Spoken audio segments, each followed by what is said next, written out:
All right. So first, let me show you my job templates. Excuse kind of the uh, I guess how it's kind of set up right now. We've got a bunch of salespeople creating their own job templates. This can be a lot cleaner.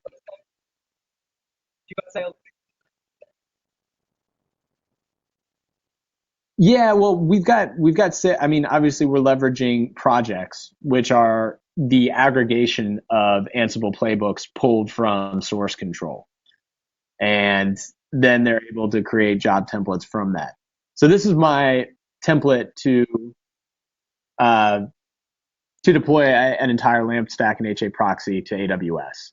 This is the second step. I typically provision EC2 instances, and then this second step tags those instances in my inventory and then pushes out the necessary LAMP. So you can see here passing through my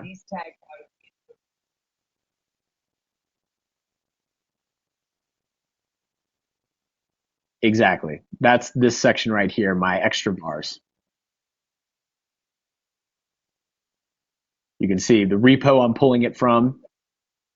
I would recommend taking that and looking at it because those are all public, and that's basically the playbook that I'm leveraging here, my LAMP HA proxy playbook. And then it's basically just targeting a specific inventory. The project is where you'll find the playbook. Obviously you've stored all of your credentials already and given them access to certain teams. And right here, I just wanted to make sure that I'm limiting my playbook run to these very specific tag servers. So, because we've got a lot of salespeople spinning up and spinning down instances all the time, I want to make sure that I'm not overlapping, basically. And also, the survey, this,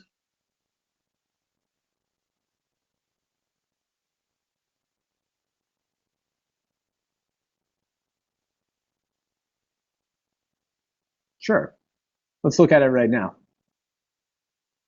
So this here, I mean, because we've got engineering.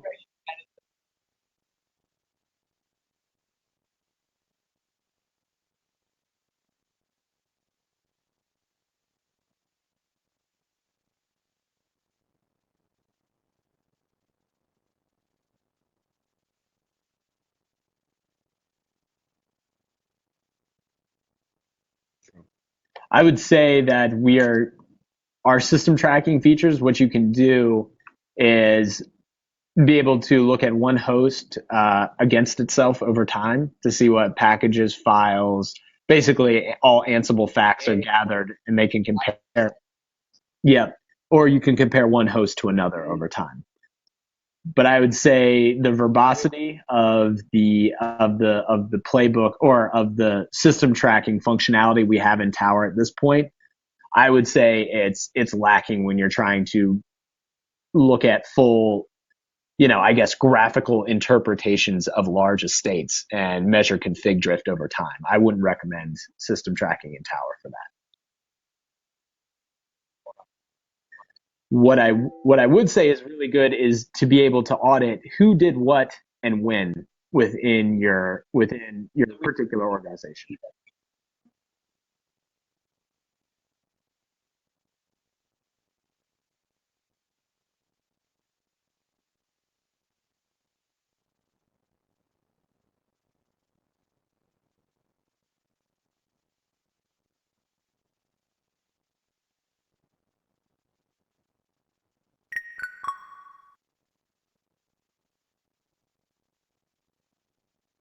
Yep. So you can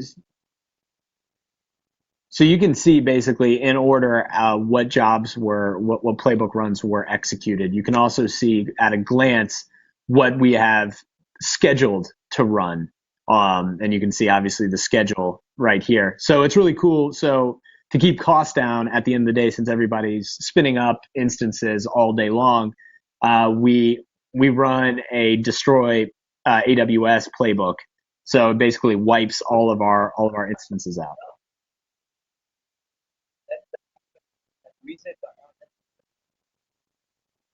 Yep. Basically, like think about a cron job within Tower for all of your Ansible playbooks.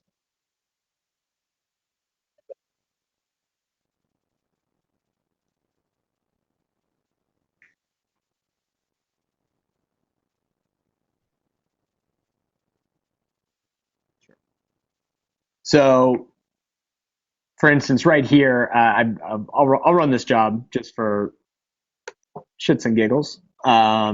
So right now, what we're going to do is contact the local host, and local host will reach out to AWS and provision the EC2 instances we need. Um, which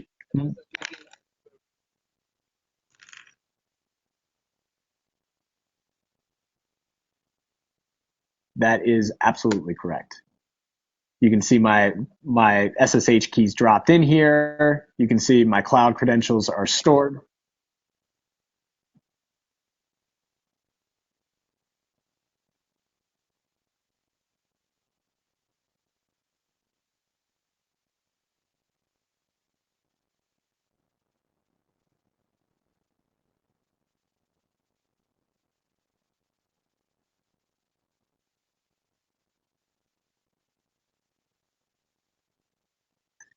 That's probably outside of my realm of knowledge.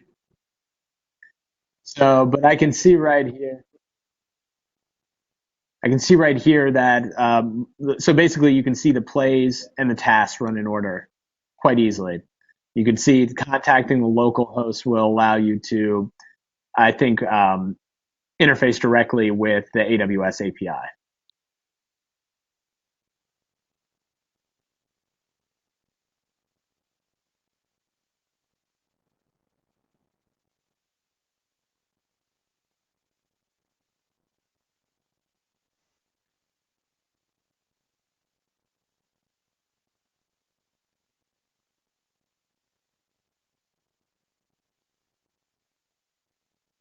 Absolutely.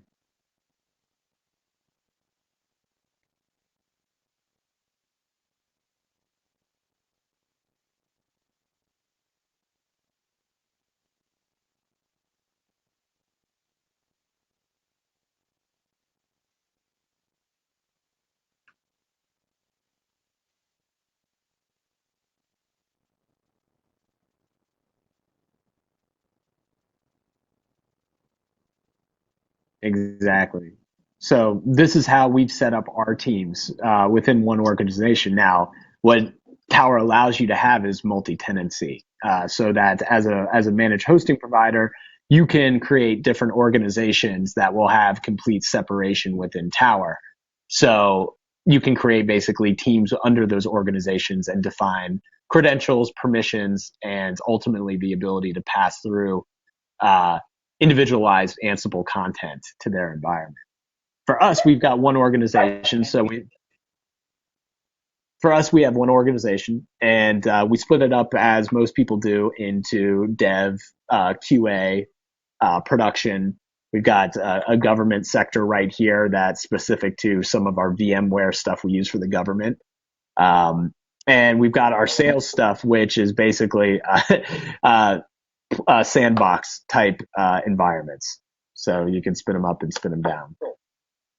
And then you just define your credentials in each one. You give access to these credentials to these teams, and then you give them read write access, basically permissions to do certain things on the job templates that you allow them to see. Uh, in this particular case, I'm an admin on this Tower instance, so I see and do everything. But typically, what you would want to do for them is give them access, give your on-site guys access to a portal, which basically abstracts all of that stuff.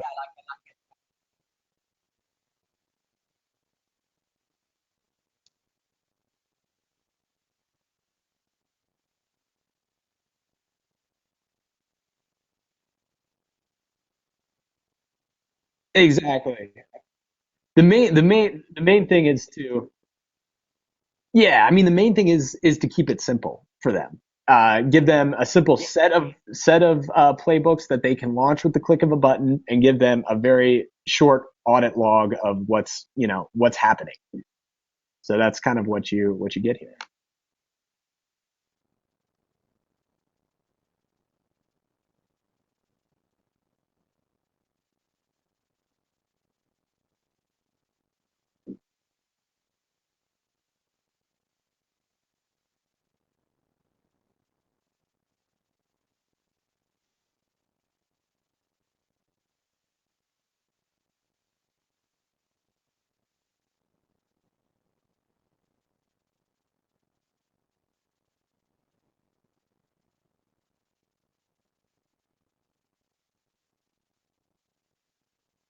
Absolutely, absolutely. So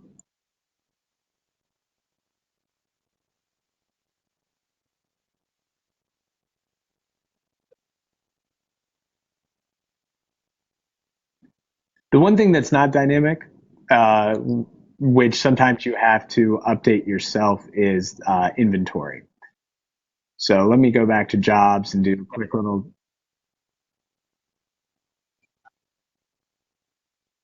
That's correct. Yeah. So, but I mean, your playbooks or your job templates that by default will sync inventory before they launch.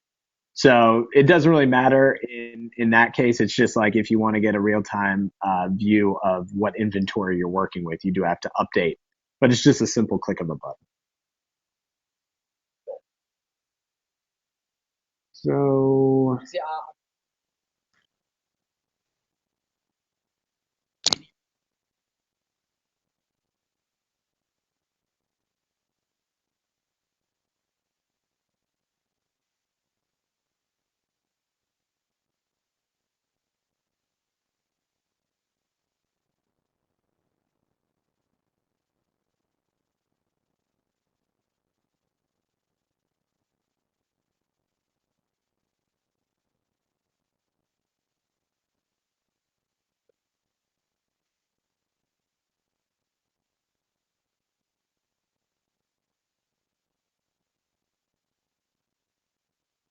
absolutely.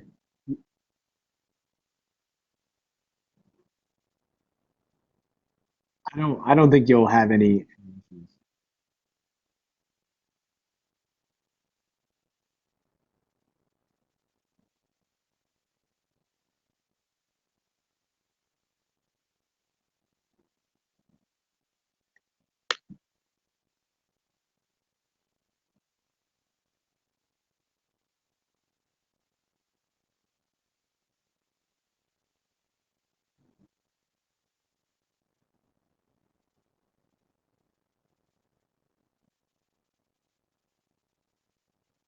Sure, absolutely. So I'm going to launch. This may not work because I'm actually using somebody else's job template, which they may have configured incorrectly, but I'm going to try it anyway. By the way, this is a survey feature. So if you want to abstract some of those extra vars outside of your template, so you don't have to hard code those into the template, you can give them basically options for what repo you're pulling down the content from, what application you're deploying, stuff like that.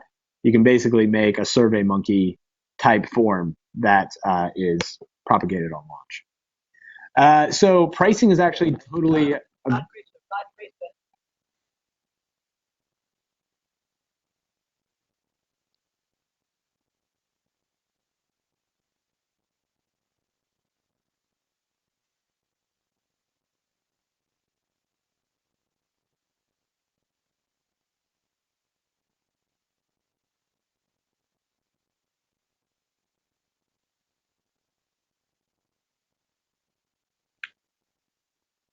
yes, that's correct.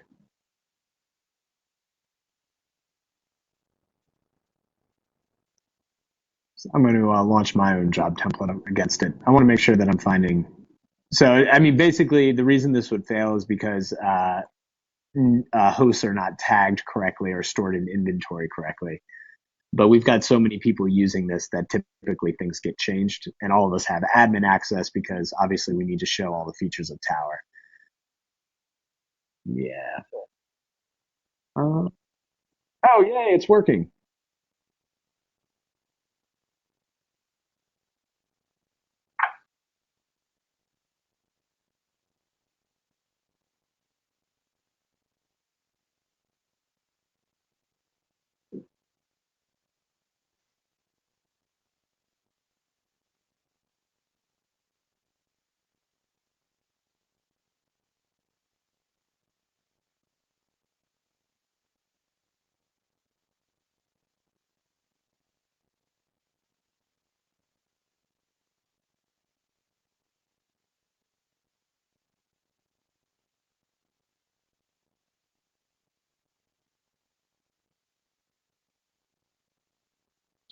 So I think to answer your question, Ansible is really only constrained by the individual number of SSH connections you can open at one time.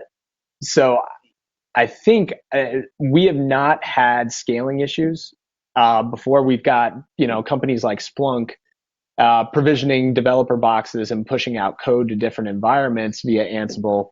All of those are done through Tower, and they do it over. I mean, they've got a very bursty environment, but they're doing it between 15 and 30,000 hosts on a daily basis.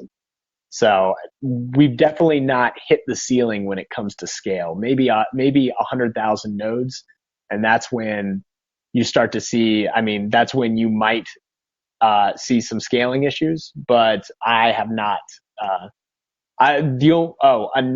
Another way things can be constrained is bandwidth, basic bandwidth. If you're using Tower, yeah, yeah. So you understand that. So that's really the only time I see it.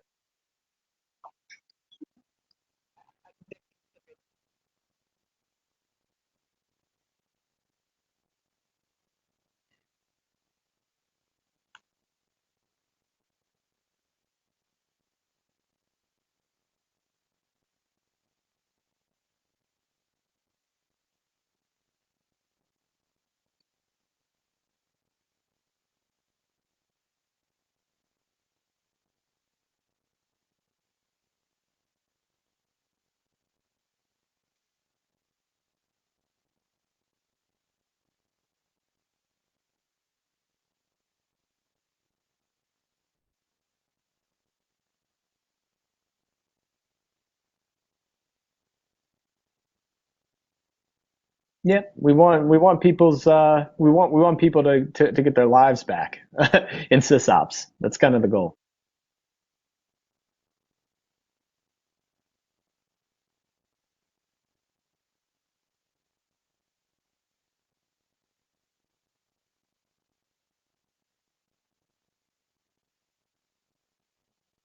Hmm.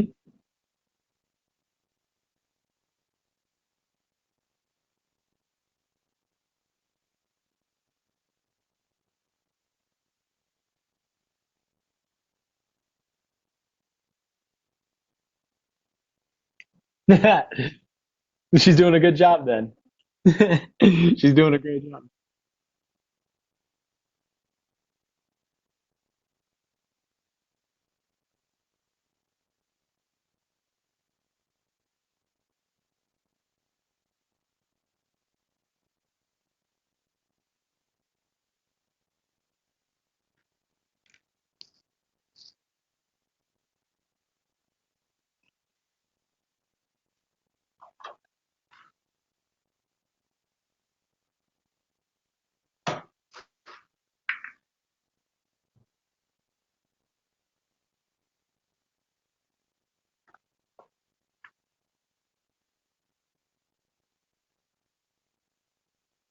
No, that's great. I will absolutely. I sit right next to her, so I will tell her that.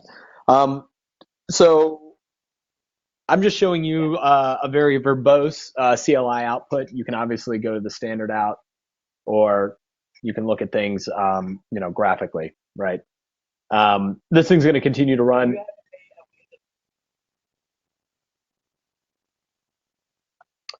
Uh,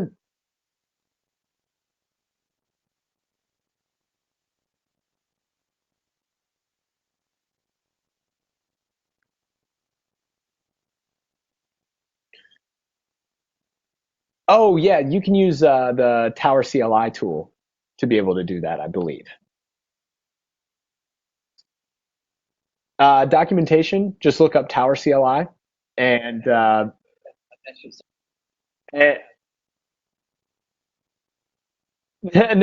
no problem. So I'm not sure if that is actually the correct answer. I know the Tower CLI is used to uh, basically give you a CLI version of Tower where you can basically, do things just like you would Ansible Core. Also, it allows you to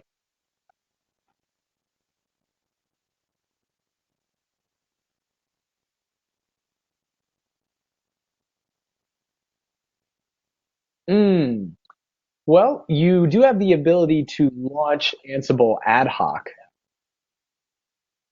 You can, yeah, so you can, if you want to. Let me remember where this was.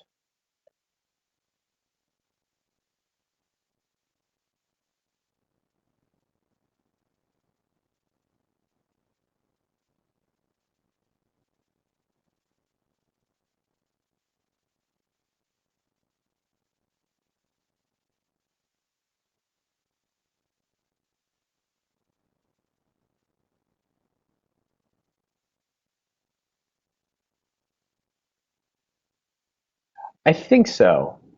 So this allows you to run commands basically. Tower ships with, yeah. So you can use the shell module, just build your arguments around that module, and then launch it on specific hosts if you need to, and then you can drop in obviously the credentials you need there. Does that help?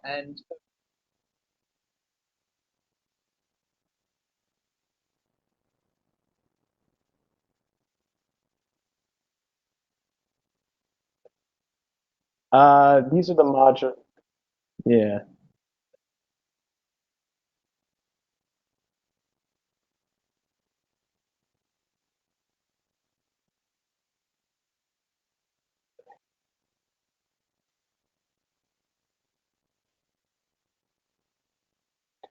Might want to shelve that question for our email conversation. If you dig into this and need to ask a question there, let me loop in my solutions architects. And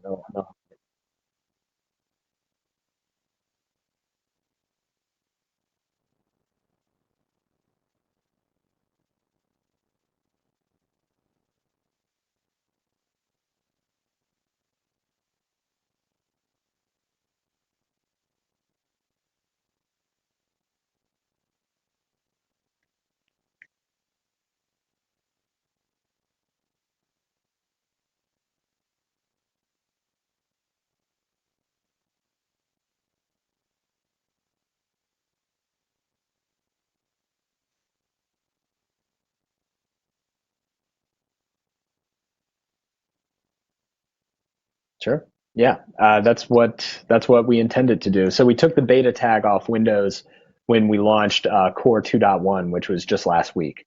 So um, we've got a ton of new modules.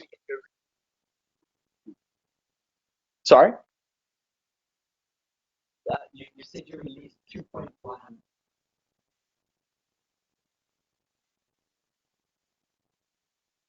Tower 3.0 and Core 2.1.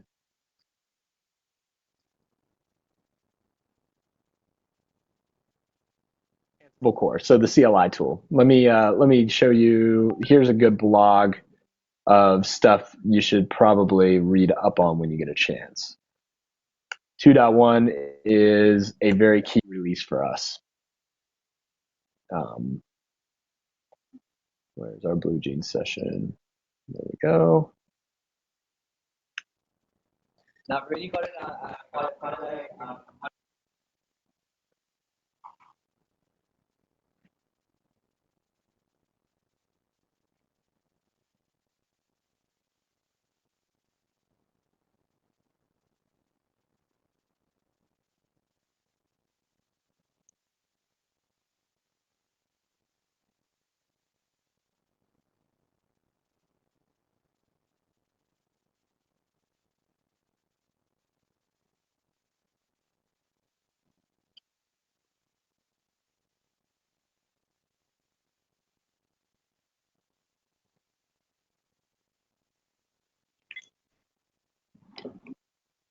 So we actually were kind of yeah. So I mean, we were kind of born out of the configuration management space, and we stood on the shoulders of both Puppet and Chef. Funny enough, the main creator of Ansible, Michael DeHaan, came from Puppet Labs, and he wanted yeah, and I mean he saw a lot of what Puppet was doing, took a lot of the good aspects of Puppet, but he wanted a more simple to use agentless solution, which is what Ansible became. And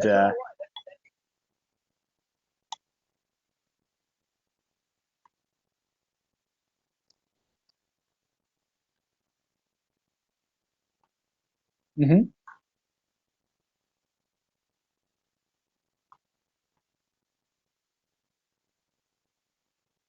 yeah.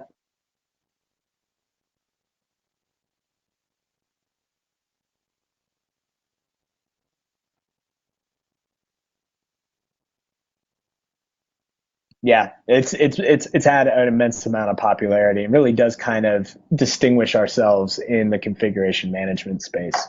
We also are. I know.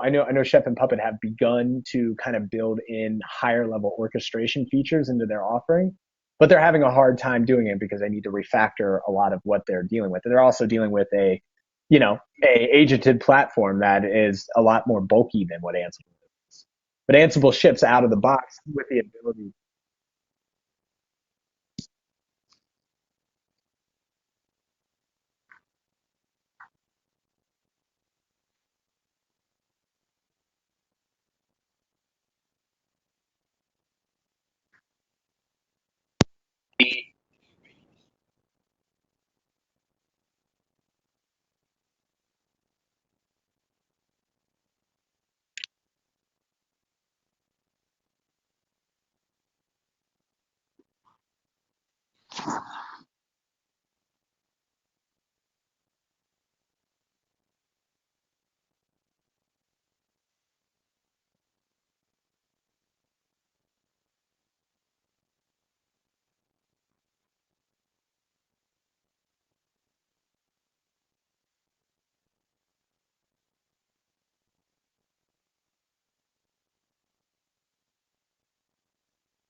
I think you'll find the learning curve for Ansible to be quite small.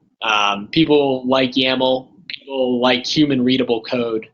It allows you to define your infrastructure as code, but also to be able to proliferate those playbooks throughout the organization to people who don't necessarily know what they're doing in Ansible, but they can still understand what is happening because it approaches plain English.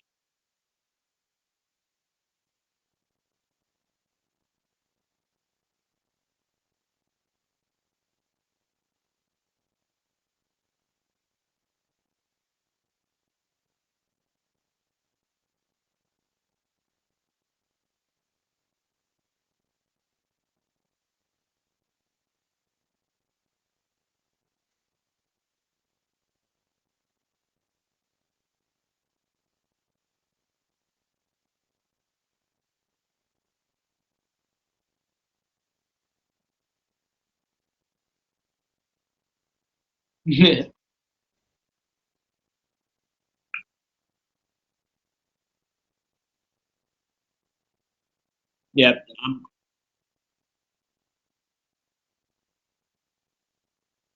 I'm probably your best case study, right?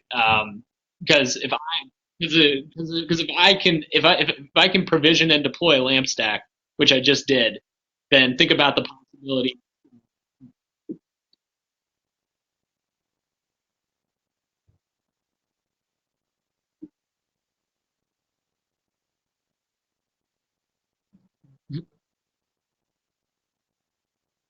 Thanks. Well, can't take credit for it. Ansible did it, but at the same time, I'm happy you're excited, and we'll definitely be here to support you. So why don't we break now and let you get your hands dirty and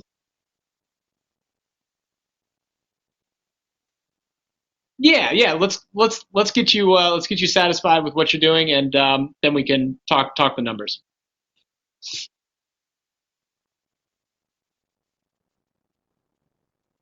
No, no problem, Matt. Take care. Have a good one.